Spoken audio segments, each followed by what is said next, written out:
স্বাগতম এবারে নতুন ইন্ডিয়াস বেস্ট মিউচুয়াল ফান্ড 2025। এটা ভারত বাংলাদেশের হয়তো সব থেকে বিশ্বাসযোগ্য মিউচুয়াল ফান্ড শর্টলিস্ট। এটা এত প্রয়োজন দরকার যে আপনি দেখতে পাচ্ছেন আমি বানানোর সময় নতুন জামাও পরে এসেছি।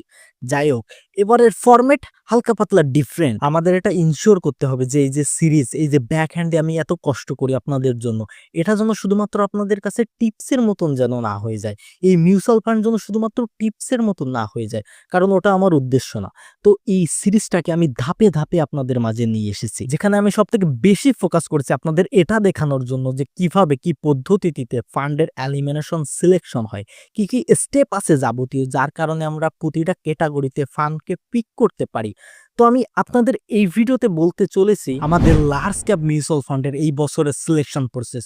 তো চলেন শুরু করি এই বছরের ভারতের বেস্ট মিউচুয়াল ফান্ড ফর 2025।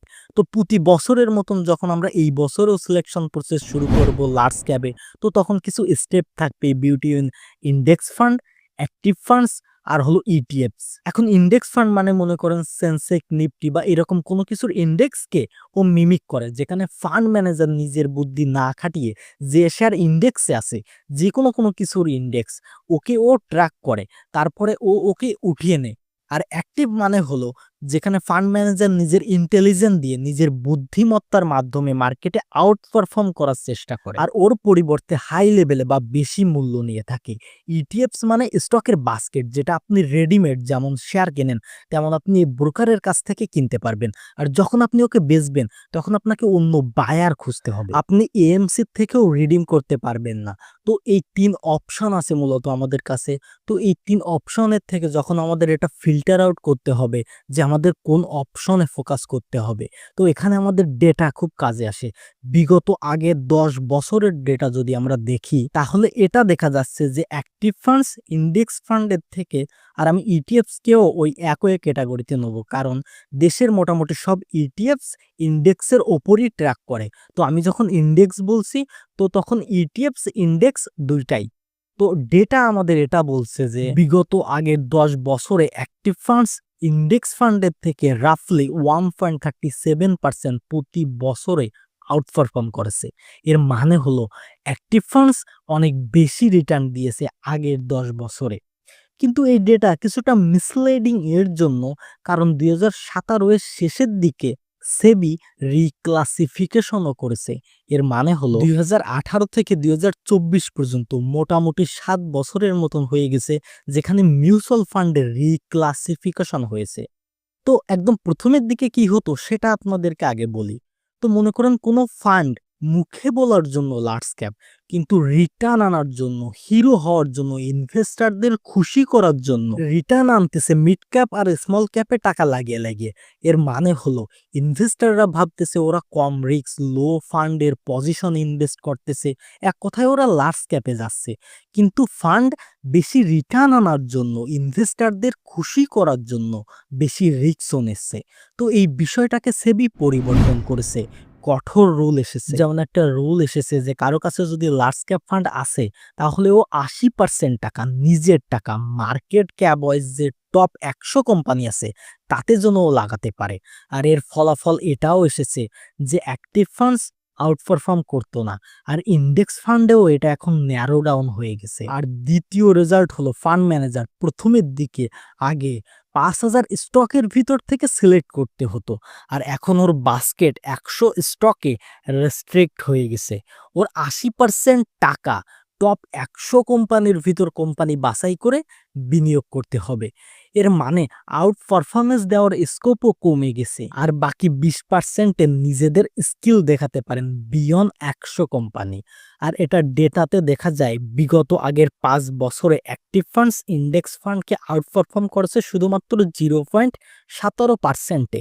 ডেটাতে আরও বেশি ভালো দেখা যায় বিগত 3 বছরে অ্যাক্টিভ ফান্ডস ইন্ডেক্স ফান্ডকে আউটপারফর্ম করেছে শুধুমাত্র 0.2%। এখন একটা প্রশ্ন মনের ভিতর আসে যে হ্যাঁ, কমই ঠিক আছে, 0.2% ঠিক আছে, মূলত অ্যাক্টিভ ফান্ডস আউটপারফর্ম করতেছে। তো এই বিষয়ে কিছুটা গভীরে ঢুকে চিন্তা করা উচিত, কারণ এখন পর্যন্ত যেখানে ইন্ডেক্স ফান্ড পুরোপুরিভাবে top 100 company, top 50 company, top 30 company যে কোনো ইন্ডেক্সকে ট্রাক করে ওখানেও টাকা লাগাচ্ছে লার্জ ক্যাপ ফান্ডের কাছে। এখন পর্যন্ত 20% স্কোপ আছে যাতে ও একটু বেশি রিস্ক নিতে পারে, আর কোনো ফান্ড নিয়েও থাকে।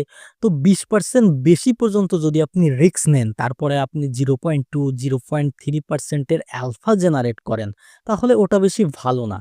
এখন এর ভিতরে আরো একটা ডেটা আছে যে এটা বেশি ভালো দেখায় যখন আমরা ক্যাটাগরিকে ওয়ান অ্যান অ্যাভারেজ ভাবে দেখি, কিন্তু ডেটা আমাদের এটা বলে যে বেশিরভাগ অ্যাক্টিভ ফান্ডস 50%-এর বেশি দীর্ঘ সময়ের জন্য বিশ্বের ভিতরে ইন্ডেক্স ফান্ডকে আউটপারফর্ম করে না। কিছু সংখ্যক আউটপারফর্ম করে যেখানে ওভারঅল ক্যাটাগরি ভালো দেখায়, কিন্তু ওভারঅল বিশ্বের ভিতর দীর্ঘ সময়ের জন্য অ্যাক্টিভ ফান্ডস এই ক্যাটাগরিতে বিশেষ করে ইন্ডেক্স ফান্ডকে আউটপারফর্ম করে না। তো your word of finding that winning fund is also less. তো এর জন্য এই রিস্ক নেওয়া যাবে না। কিছু পারফরমেন্স করেও ও মূলত 20% নিজের ক্যাটাগরি থেকে বাইরে যেও কি রিটার্ন আনতেছে এটাও হতে পারে। তো ওই জায়গায়ও বেশি রিস্ক নিয়ে বেশি রিটার্ন আনা হচ্ছে। আমাদের যদি রিস্ক নিতেই হবে তাহলে আমরা অন্য ক্যাটাগরিতে চলে যাব, তাই না?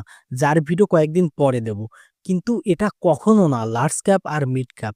তো এই সকল বিষয়বস্তুর জন্য আমরা এটা সিদ্ধান্ত নিয়েছি যে খুব দরকার হলো আমরা আমাদের ইনভেস্টারদের মন মানসিকতার সাথে এটা যেন অ্যালাইন হয়।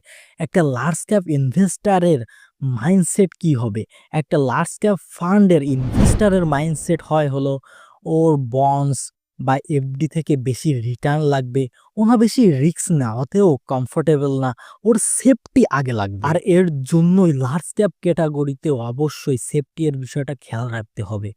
উই থট এই বছরেও আমাদের ইন্ডেক্স ফান্ডের সাথেই যাওয়া উচিত হবে। অ্যাক্টিভ ফান্ডস ডেটা আমাদের এটা বলতেছে is not or taking in the risk.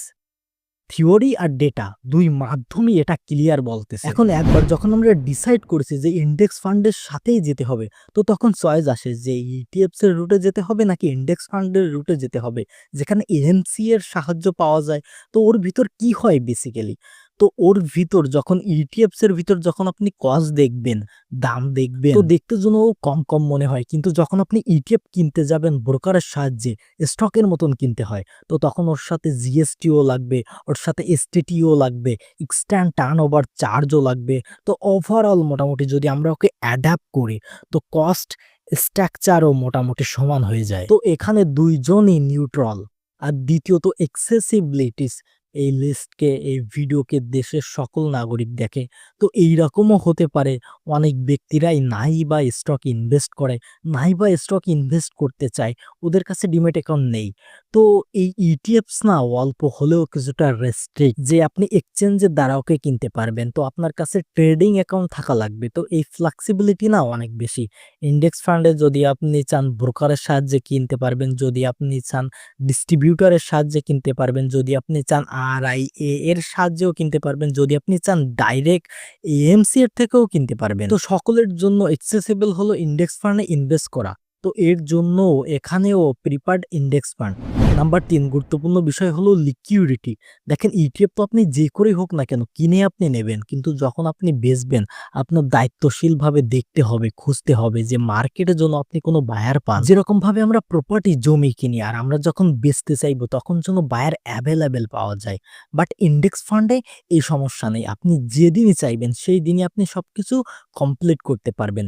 ETFs এর ভিতর সবথেকে জনপ্রিয় যেসব ইটিএফস ওর ভিতরেও লিকুইডিটি থাকে, বাট 0.1%ও আমরা কেন এই রিস্ক নিজেই নিজের উপর নেব? আমরা বেশিরভাগ যতটা পারা যায় ততটা রিস্ক বিহীন থাকার চেষ্টা করব। এর জন্য প্রিপেয়ার হলো ইন্ডেক্স ফান্ড।